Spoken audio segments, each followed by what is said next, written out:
3 की लॉन्चिंग के लिए रिवर्स काउंटिंग की गूंज सुनाई दे रही है। 3, 2, 1, 0.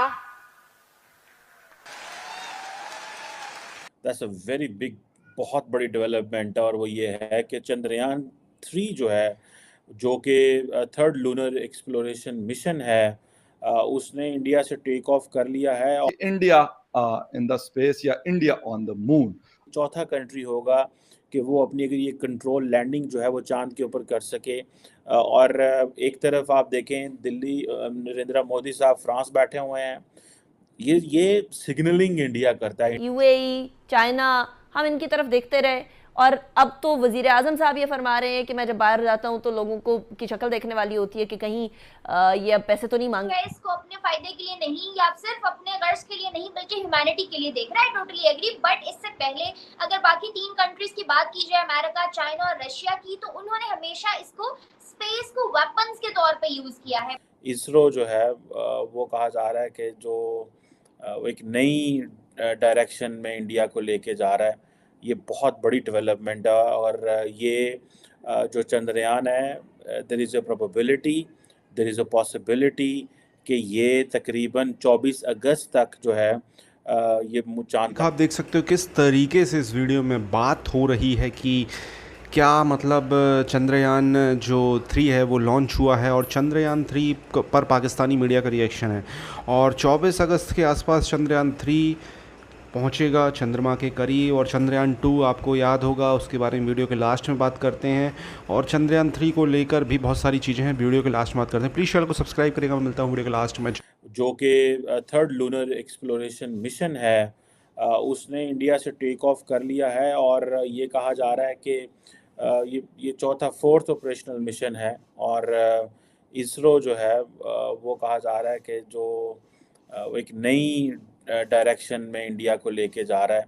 ये बहुत बड़ी डेवलपमेंट है, और ये जो चंद्रयान है, there is a probability, there is a possibility कि ये तकरीबन 24 अगस्त तक जो है ये चांद तक पहुंचेगा। और ज़ाहिर बात है, ये जो चंद्रयान 3 की जो इशू जो इसका मिशन है, वो ये है कि ये लैंड करे लूनर सरफेस के ऊपर, वहाँ से डाटा कलेक्ट करे, साइंटिफिक एक्सपेरिमेंट्स करे, और जो मून की कॉम्पोजिशन है उसको डिस्कवर करे। बेसिकली तो अगर मैं इसको देखूं तो इसके मल्टीपल फ़ायदे हैं। मून की कंपोजिशन चेक करना या डाटा कलेक्ट करना बहुत सारे और ममालिक कर रहे हैं, लेकिन जारी बात है ये इंडिया का एक्सक्लूसिव मिशन होगा। लेकिन देखिए, बैक इन 1970s जब इंडिया ने न्यूक्लियर वेपन टेस्ट किया था, तो that was a mission, that was a time जब इंडिया को एक मौका मिला कि वो ग्लोबल एलीट क्लब में बैठे जाके। उस वक्त अगर आपको याद हो कि बड़े थोड़े ममालिक थे जिनके पास न्यूक्लियर वेपन्स थे। आज अगर इंडिया ये करने जा रहा है और ये कर पाता है, तो आप ये इमेजिन कर लें कि ये एक बहुत बड़ी, जिसे वो कहते हैं ना, डेवलपमेंट होगी। इंडिया की स्पेस रिसर्च ऑर्गेनाइजेशन जो है, उसने काफ़ी देर से इसके ऊपर काम कर रहे थे। और ये अब आप देखें कि इसके ऊपर वो जिसे कहते हैं ना, एक नई डेवलपमेंट है। और ये बहुत सारी साइंटिफिक डिस्कवरीज कर सकता है, जैसे मैंने पहले कहा। लेकिन मुझे ऐसा लगता है कि ये इंडिया का एक ग्लोबल इमेज बहुत उठाएगा। ठीक है जी। इससे पहले चंद्रयान 2 फेल प्रोजेक्ट हुआ था। ज़ाहिर बात है ये बहुत बड़ी एक्सप्लोरेशन है, पंजाबी कहते ने खाला ही दा घर नहीं है, ठीक है, चंद जाना।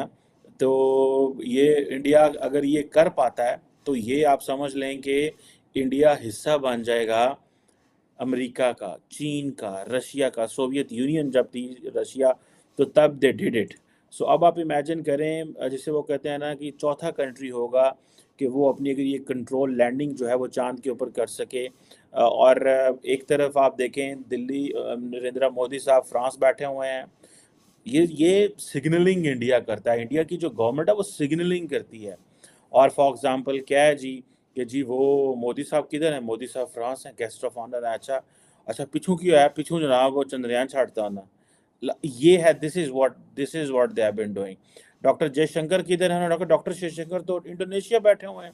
अच्छा, वो इंडोनेशिया में, और पीछे से जनाब ये जो Chandrayaan is known as basically जिसे कहा जाता है मून व्हीकल, ठीक है। और इससे संस्कृत के अंदर ये जो जुबान के अंदर, अब ये जो इनका मेरा ख्याल है जो सतीश धवन स्पेस सेंटर है वहाँ से आंध्र प्रदेश में, वहाँ से इन्होंने आज अभी 2:30 बजे के अरसा पहले वक्त पहले इन्होंने इसको छोड़ा है, और बहुत सारी दुनिया वहाँ मौजूद थी, बड़ा कुछ था, और millions of people are watching. अगर मैं इस वक्त कहूँ कि इस वक्त ट्विटर के ऊपर सबसे ज़्यादा जो डिस्कशन हो रही है वो यही हो रही है कि Indian space research organisation ISRO ने चंद्रयान 3 जो है उसको जो है वो रिलीज़ किया है वो, और ये अब आप देखें अगर ये लूनर सरफेस पे सेफली लैंड कर जाता है, ये कामयाब होता है वहाँ से डाटा कलेक्ट करने में, साइंटिफिक एक्सपीरियंसेस करने में, चांद की कंपोजिशन को समझने में, तो ये आप समझ लें कि ये बहुत बहुत बड़ी डेवलपमेंट है।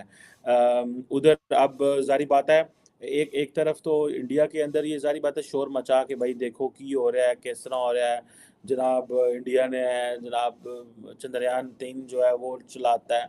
उधर मोदी साहब जो हैं वो वहाँ पे बैठे हुए हैं and they are having discussions, और वो डिस्कशंस कर रहे हैं, और जिससे वो कहते हैं ना कि और वो फ्रांस के साथ बैठे डिस्कशन कर रहे हैं। सो इससे तासुर ये उभरता है कि भाई इंडिया इज गोइंग ग्लोबल। जिस चीज पे बात करने जा रहे हैं भारत का बहुत इम्पोर्टेंट हिस्सा है जिसको हम डिस्कस करने जा रहे हैं, जिसके बारे में बहुत कम मुल्क हैं, जिसमें तरक्की के बारे में बहुत कम मुल्क सोचते हैं। पाकिस्तान का तो खैर दूर दूर तक उस चीज से कोई ताल्लुक ही नहीं है, लेना देना ही नहीं है, मगर आजकल हर जगह जो है ना पीएम मोदी के सर पर बस एक ही चीज सवार है, जैसे कोई ख्वाब देख ले और उसको ताबीर के लिए निकल पड़े ना, इस तरह से पीएम मोदी इस मिशन के लिए निकले हैं।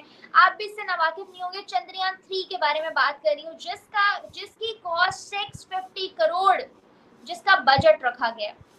तो ये वीडियो यहाँ पर होता है समाप्त। आपने देखा किस तरीके से चंद्रयान 3 आज हमारा यहाँ से चला गया है, मतलब लॉन्च हो चुका है, और अभी ये पृथ्वी के चक्कर लगाएगा, फिर उसके बाद चंद्रमा के दक्षिणी पोल पर जाएगा। आपको पता है कि भारत दक्षिणी पोल पर ट्राई कर रहा है, ये अपने आप में एक रिकॉर्ड होगा।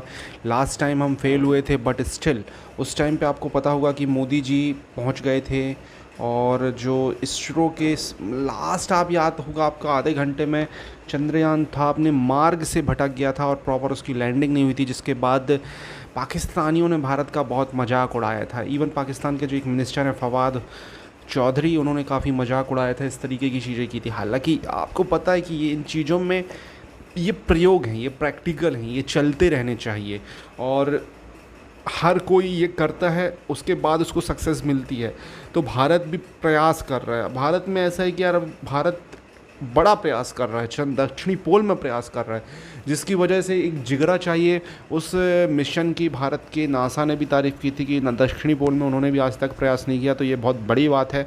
जिसके बाद आप समझ सकते हो कि भारत का जो चंद्रयान 3 है फाइनली अब लॉन्च हो चुका है, और इसको लेकर कई लोग बोल रहे हैं कि हमें इतना पैसा इसमें क्यों करना चाहिए। ये वो कई लोगों को ये टेंशन है कि यार भारत के जो वैज्ञानिक हैं वो मंदिर क्यों गए चंद्रयान 3 लॉन्च होने से पहले। मतलब इस तरीके की छोटी छोटी सोच वाले लोग हैं। मैंने देखा नासा के जो वैज्ञानिक हैं वो भी चर्च जाते हैं। अनटिल अनलेस आप जिस भी धर्म के हैं आप उम्मीद करते हैं कि वहाँ से आपको ब्लेसिंग्स मिले। और भारत में आपको याद होगा राफेल विमान आए थे तो उनकी पूजा पाठ कराई गई थी, उनका ईसाई तरीके से उनका जो भी प्रोसेस है वो किया गया था, इस्लामिक तरीके से उनके लिए मतलब जो भी कलमा तो नहीं बोलेंगे, जो भी पढ़ा गया था, और सिख के गुरु भी आए थे। तो चारों धर्म के लोग आए थे। अब इसमें जो अभी इसरो ने जो लॉन्च किया इसके ज़्यादातर क्या सारे ही जो है वो हिंदू हैं, तो वो टेंपल गए। अगर मुस्लिम होते तो मस्जिद जाते, सिख होते तो गुरुद्वारा जाते, क्रिश्चियन होते तो चर्च जाते, सबका राइट्स है। तो इसमें ऐसा बखेड़ा खड़ा नहीं करना चाहिए। हालांकि ये ज़्यादातर जो भारत के दक्षिणपंथी लोग हैं, मतलब दक्षिणपंथी का मतलब कम्युनिस्ट लोग हैं, मुस्लिम लोग हैं, उन्होंने किया है। आपको क्या कहना है इस टॉपिक के बारे में? कमेंट में अपनी राय दें। चैनल को सब्सक्राइब करें, लगातार ऐसे